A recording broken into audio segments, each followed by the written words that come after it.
shocking how there's just really a clear disregard for people's rights and people's medical needs within the jails. And I know this firsthand because I have so many cases against these counties, and consent decrees are in place, but it seems as if it's just a piece of paper to them, and they don't follow the guidelines. The consent decrees are important, but equally important is the Constitution, and they're not following the letter of the law.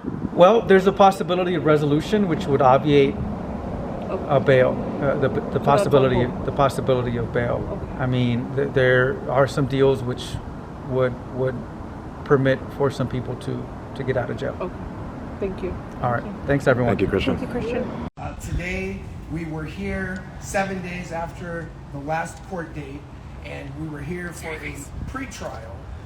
A couple things that happened is the DAs said they would get offers for everybody for today. We received an offer. It's a state prison offer, and because CDCR cooperates with ICE, that would mean Alex would certainly get deported. So obviously we're not taking that offer today. Some of the other co-defendants are in dialogue with the district attorney's office. The district attorney has said, Jason Wilkinson, our main DA, has said submit a packet in mitigation, and he's still in discussions with his supervisors about that. Now, I overheard some of the other defendants may be getting 1 year in jail offers. I can't confirm that because not everybody has their offer on the table. But this type of offer is what we call a package deal. And a package deal means that all 7 of the co-defendants need to take a deal or nobody gets a deal. Now that could change, but that's one of the issues in this case is, are we gonna settle this case or are we gonna go to trial? As of right now, Alex has rejected the current offer. The offer may change. Now I made a counter offer. My counter offer was for an immigration safe, false imprisonment, 364 county jail, and 2 years formal probation. That's with restitution to the victims, if any. So we're trying to do that for Alex, and I've been in conversation. MrCheckpoint arranged to get an immigration lawyer on the phone with me, and we discussed what an immigration safe offer might look like. And he gave me a great idea. So we're gonna do that, and the family can hire this lawyer to write an immigration letter to the district attorney's office. And I've had success with that in the past. If you remember the post I did, client was looking at carjack for kidnap. It's a life in prison case. We submitted an immigration letter and we ended up getting him an immigration safe offer. So that's the strategia at this point. As far as the motions go, my colleague Damon Alamuri, who represents Vanessa Carrasco, so he filed, I think, a pretty solid discovery motion requesting communications between Fontana Mayor Aquanetta Warren and the district attorney's office, the San Bernardino County Sheriff's. He'll probably provide a more detailed update, but basically that's what we call a Brady motion, and I think I've talked about that before. Brady comes from the case Maryland versus Brady. It's a Supreme Court case, and what that says is that the prosecution has an affirmative duty to turn over exculpatory evidence. Exculpatory tends to point towards innocence and away from guilt. So, and it doesn't matter. Oh, it also says that the cops are part of the team, and if the cops have that information, they have to give it to the district attorney so the district attorney can give it to us. And I want to give a shout out to a paralegal out there who contacted me, and he has a pretty good idea about another motion that we can file. This motion is called a Murgia, M-U-R-G-I-A motion. So homework assignment, Rosenberg always gives homework. Google what a Murgia motion is. And it's basically saying that this is an unfair, vindictive, possibly race based prosecution. And what we do is we ask for discovery from the prosecutor's office about filings and what they've done, and then we can make a motion to dismiss. These are hard motions to win, okay? So I'm not telling you that, we're making a 99-yard pass for sure, but this paralegal had one of his cases dismissed in Ventura County. So as it relates to this case, I've been open to the community. Any suggestions? People have been sending me videos, and I think that the way I'm approaching this case, it is a team and a community effort. Speaking of teams, I'll tell you that the lawyers are starting to cooperate, divvying up different motions. So Mr. Contreras, I think you just heard, he's filing a motion.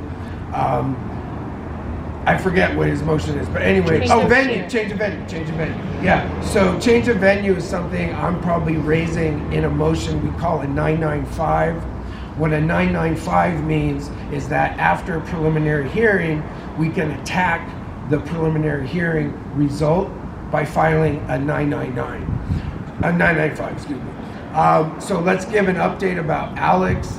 He still has not seen the specialist, and he's been submitting written requests to see the doctor about his medical condition, which again involves internal bleeding from cancer treatment that he has had. So he's still doing that since December 14th when he was first incarcerated. So I've spoken with Christian Contreras. He's the civil rights lawyer, and you remember last time I gave him and Bert Guizar a shout out, so I'll renew that shout out this morning. But we're hoping that Christian can help get him the medical care that he needs. So those are civil rights issues, as I've said, conditions of confinement. And remember, the homework assignment was to read up on Title 15, which are the regulations that govern police lockups and detention facilities, otherwise known as the jail. So Alex is doing pretty well. He did lose a little weight. I don't know if you saw that. And I think his spirits are, he told me he feels hopeful. He does think this is a witch hunt.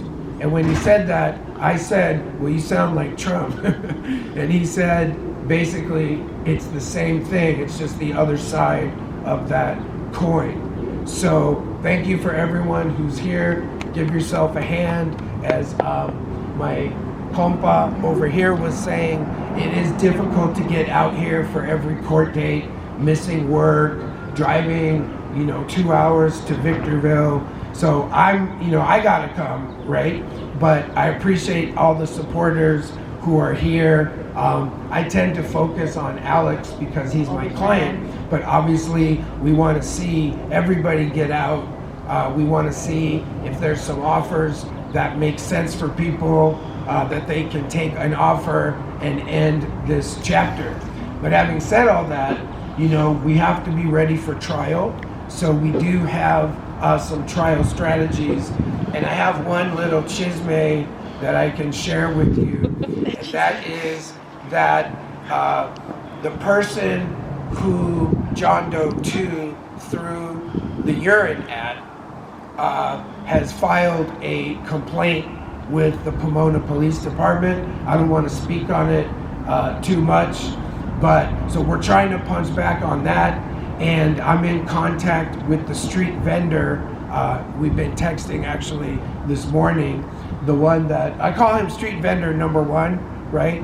And that's the guy who, even the district attorney said got into an altercation with John Doe number 1. So that's pretty much the update for today. I'm waiting for the district attorney, John Richardson, to give me my hard drive back. So I'm going to be hanging out at the courthouse until probably noon or after that. If anybody had a quick question, you can ask. Otherwise, I'll just be standing by. I thought they were going to show a video today. Yes. What's the video? Have you seen it? I don't know the video. Tell me about it. Well, the prosecutor announced last hearing that they were going to show a video today. They was a video out there. Oh, so you're talking about new evidence from the prosecutor? Yes. It might be on my hard drive that I don't have, so I don't have an answer on that. But they announced it, that's why. Right. Do you want to share the, I'm sorry, but the deal that you mentioned you're offering or anything you... I did. Oh, you did? I said the word counteroffer. You want to say what it was? I said it. Oh. Yeah, you did. Oh, okay. 236, false imprisonment, 2 years formal probation, 364 days county jail. That's our counteroffer at this point. Fantastic. To secure his residency. Right? Yeah. Well, so that's what we call an immigration safe offer. Can you go over what we can expect on April 3rd? Sure. So April 3rd is a very important date, and if you weren't able to come here today, I do recommend April 3rd. Christian Contreras will be filing and litigating a change of venue motion. Once again, of the 16 counts Alex has, I think it's only 3 that happened in San Bernardino County. So everything else is LA County, Pomona.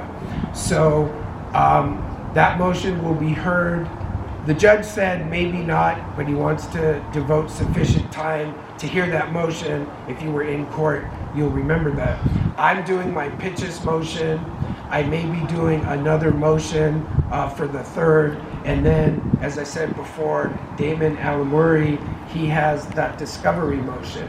So basically it's like this. If the judge orders the police department custodian of records to turn over the name of somebody who filed a citizen complaint against one of the 3 detectives who are the subject of the pitches motion, then we need to investigate that. So that goes to our trial preparation.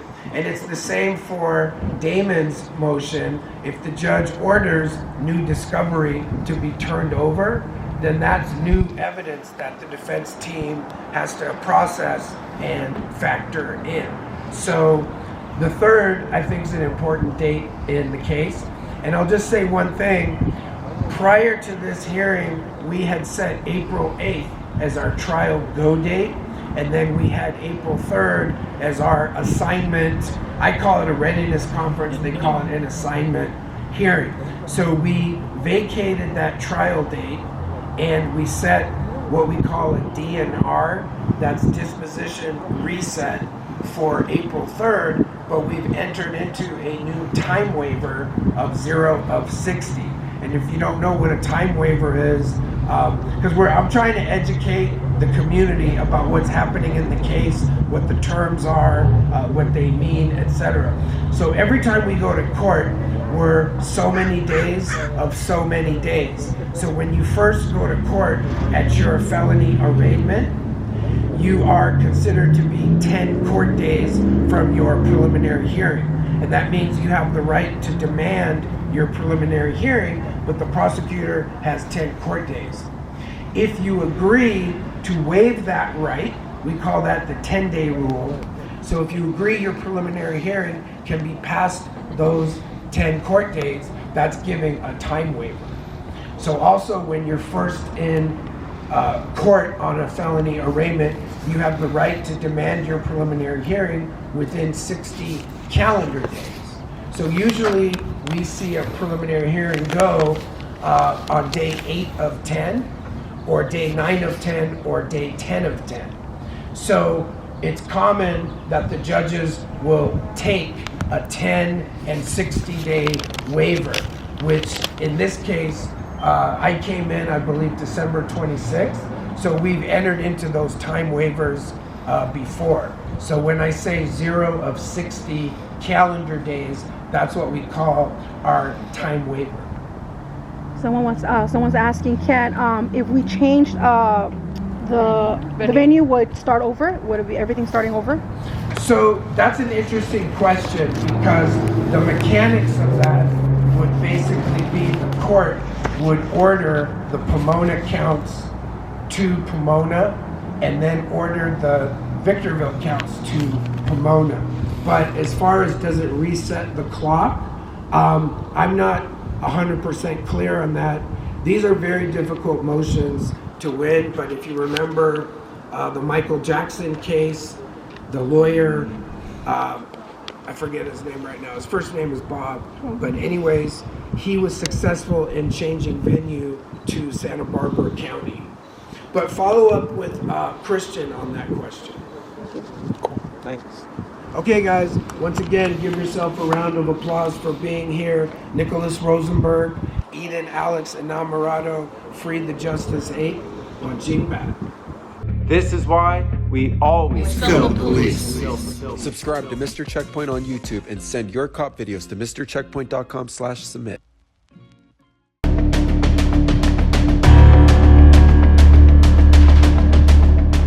Okay, guys, community update from court.